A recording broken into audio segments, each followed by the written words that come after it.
Welcome to another episode of Majin Reviews. Today we're going to have a look at Bulletstorm. Now, this is a first-person shooter developed by People Can Fly and Epic Games, published by EA Games. So, it has one of the best bloodlines a shooter can hope for, with Painkiller and Gears of War fueling its innards. The story of this game, some people might say that it doesn't matter, as the game is designed to be an over-the-top game with explosive action and no real basis in the real world of actual physics. This is an understatement in my humble opinion. Granted, it's not something that you would nominate for the Academy Awards, but it's an integral part of the game, and it's integrated into the game very seamlessly. Now, you are Grayson Hunt, a soldier leading a ragtag group of deserters formerly known as Dead Echo. Dead Echo used to serve under the command of General Sarrano. Their job was to assassinate targets that were bad guys. Needless to say, Sarrano was the actual bad guy, and the team was actually killing innocent civilians, culminating in the death of a reporter that had evidence against Dead Echo.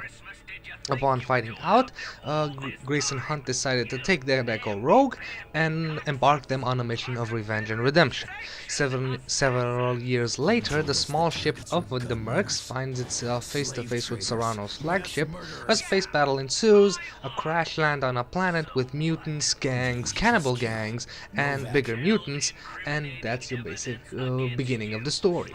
Now, some might say that this is very simplistic and it's only an excuse to blow stuff up, and it is, but the fact of the matter is the characters might seem one-dimensional, but they really aren't. Some moments in the game really add spice to each individual and really make the attachment between the player and the character much more real.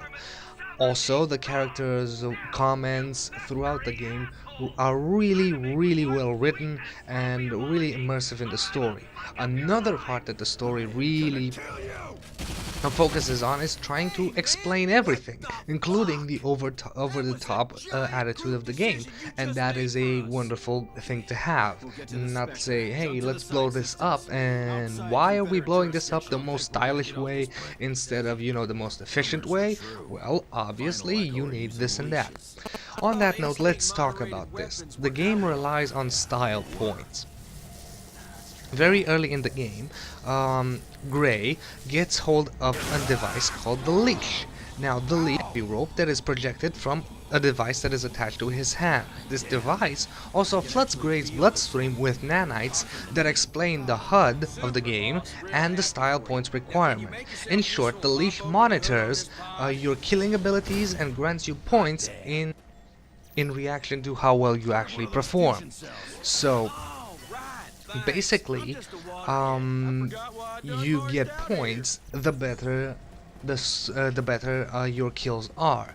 You might wonder why. Well, you use these points at certain pods to buy weapon upgrades, ammo, or charged ammo for your weapons. So this is also explained in the story. As I said earlier, the story tries to explain every aspect, and a character says that soldiers that didn't excel at killing didn't get supplies. The better you were at killing, the more supplies you got. It was a very Darwinian approach to the military forces. In terms of, you have your classic rifle that shoots bullets and has a charged shot. Every single weapon in this game has a charged shot and normal shot. A rifle that has a charged shot that focuses 100 bullets at a single target. A gun that can fire a explosive projectile. A shotgun and that's it when it actually comes to normal weapons. Now the game takes a more interesting turn when it offers you a flail gun, each flail being actually 2 grenades tied together with a chain, a sniper rifle that can curve bullets, a ball gun that shoots balls that explode, a drill gun, and each of them has more depth if you use the charge shot ability. Now, enemies are in abundance and in a very large variety, considering that you have more than 5 types of soldiers each and more gangs, and especially diversifying between the soldiers that you can't actually grab with your leash, and the mutants that can't be killed, and the plants. The fact of the matter is, you don't run out of enemies, and you don't necessarily get bored facing one enemy at a turn, only one type of enemy, and seeing, oh, this guy again, headshot, headshot, headshot, oh, this guy I have to shoot, this guy I have to use the shotgun against him. No, there is enough variety in there to make the game not boring, and also there's a significant amount of them to really have fun. Now, since the game relies on killing a lot of different enemies in a lot of different ways, there is only one classical boss fight with the HP bar and stuff. Obviously, the game does not have bosses. That being said, the game doesn't lack. It has enough timed events, if you will, or special levels in the game where waves of monsters or soldiers and other mechanics keep things interesting. Too bad you can't actually remote control a, let's say, giant dinosaur and use it to stomp on your enemies. Oh yeah, you can! There is a level in the game where you control a giant dinosaur and you stomp enemies and shoot laser out of its eyes. Just great! Now, on that note, I'd like to switch to the visuals of this game. Now, it can only be put in one sentence. My eyes can't take that much beauty. The game is just breathtaking in views and makes use of the Unreal Engine in ways that I can't say I've ever seen before. Also, it's one of the... No, scratch that. It's the best optimized game I've ever seen. I don't sport a monster PC, and, well, it ran seamlessly on 30 FPS while recording, and it swapped between, I don't know, 50, 60 FPS on normal, and I had the game on high. The only real problem is visual sync, and you might want to turn that off. And some people have problems with it, I didn't. But anyway. Visually, the game is brilliant. Everything from the exploding bodies to the floating enemies to your guns to your animation, everything is seamless and it's just a delight to watch. Are there bugs? Nothing you haven't seen out of the Unreal Engine before. Sometimes dead bodies spaz out before vanishing, and I don't know, that's kinda it. Moving on to the sound. The game is good enough when you want to talk about its music, but you can't really say much about it because of the other two things involving sound.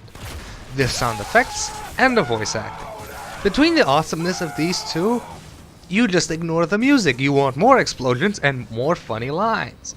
First off, the voice acting. It's true that it uses a lot of dick and gay jokes, and it uses them at every chance it gets, but that's not a bad thing. That's not a bad thing.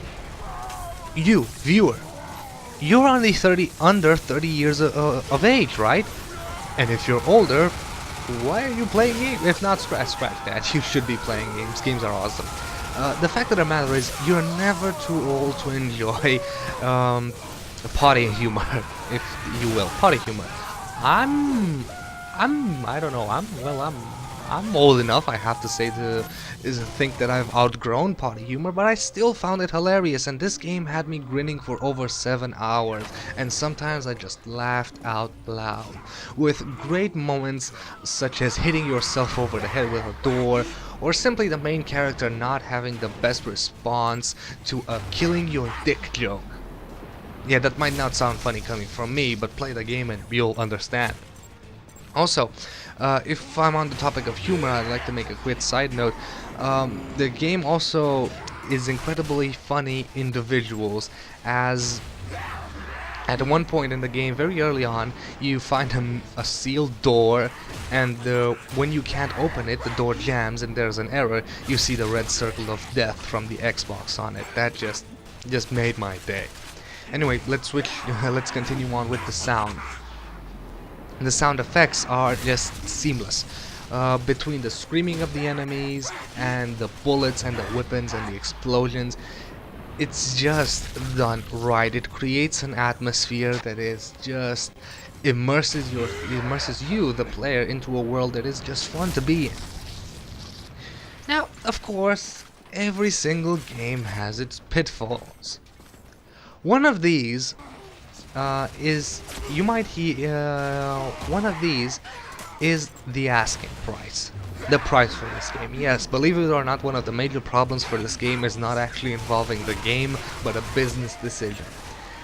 Now, the asking price for this game is $60, and that is a lot more than people are used to. This isn't StarCraft 2, a game that has been desired by millions for over 10 years. This is a new game. It's a kick-ass game, but $60 is a pretty steep price to ask for it. It's all about how much entertainment you get out of your game. Now, with a game that has about 7.5 hours of gameplay on normal difficulty, gets you about €9 or $9 per hour, and that's a lot. You can replay the game because of how fun it is, and on a high difficulty, and it's actually worth it.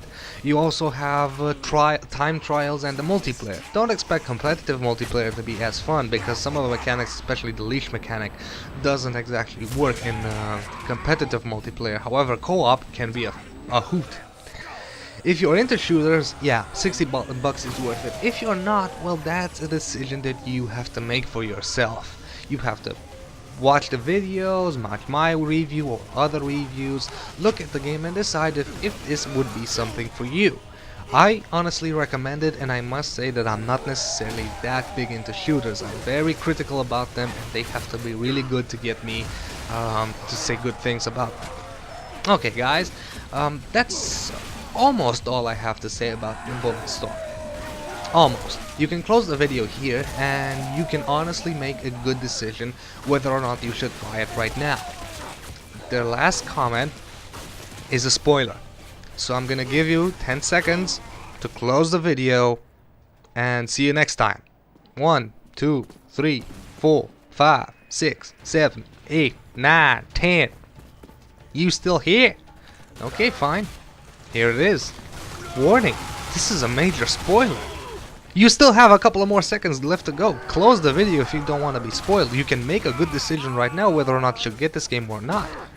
But if you're still interested in what I have to say, okay, here it is. It's a spoiler.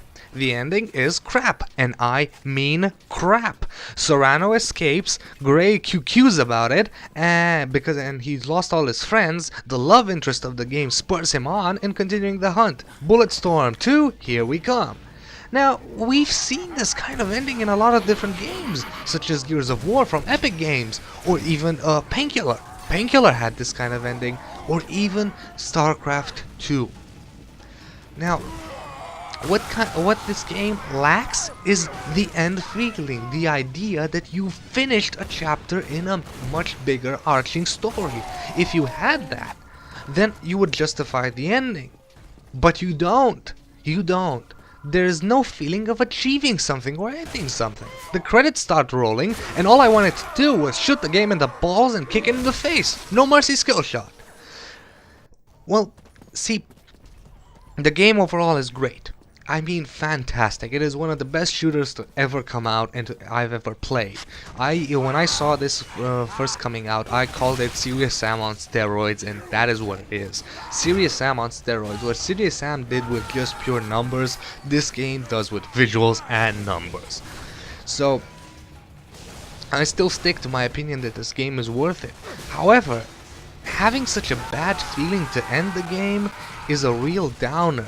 Having to wait for Bulletstorm 2. Again, you can decide. Again, this is a good idea whether you want to decide to buy the game now, or let's say wait for Bulletstorm and play both games there and have a better feeling of the game.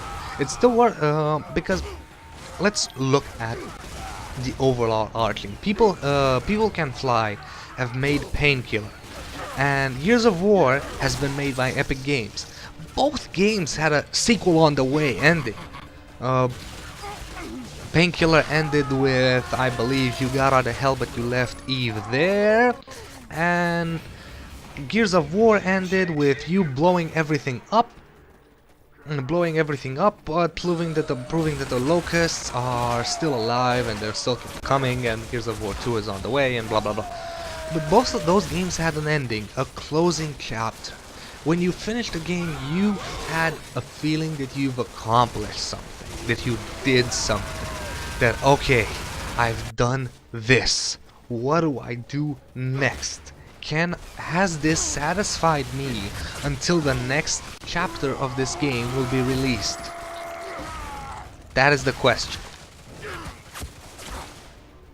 Painkiller? Yes. Gears of War? Yes. StarCraft 2? Yes. Again, we're only debating storyline at the moment. Bulletstorm doesn't.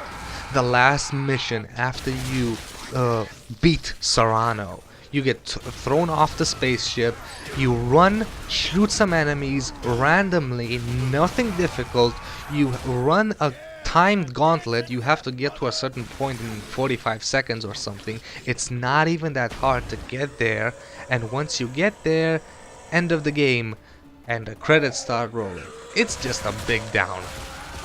So maybe I'm sorry that I spoiled the ending of the game, but I think that it is something that should influence your decision, because the game at the end of the day just fails in the end. Overall, it is a great game. It gives you a great feeling, but doesn't deliver on a high note. It doesn't end on the high note, and that is the problem. And that is why you should know that it ends like that, and that is why you should take this in consideration whether or not you should buy the game now. If on a larger scale, do not miss Bulletstorm. That is my recommendation. Do not miss this game. For the pure gameplay of it, you have to play it. And even the story, I'm sure that after all the Bulletstorm games come out, you'll have an overarching story that makes sense and is pretty fun to be part of. But Bulletstorm 1, the ending is crap. Do not expect to be satisfied at the end of the game. You'll just feel, I want another level. I want another level. Just something that gives me a feeling of accomplishment. I mean, the cinematics and the beginning where you actually take down the flagship of Sarrano is more impressive than the ending. Just saying.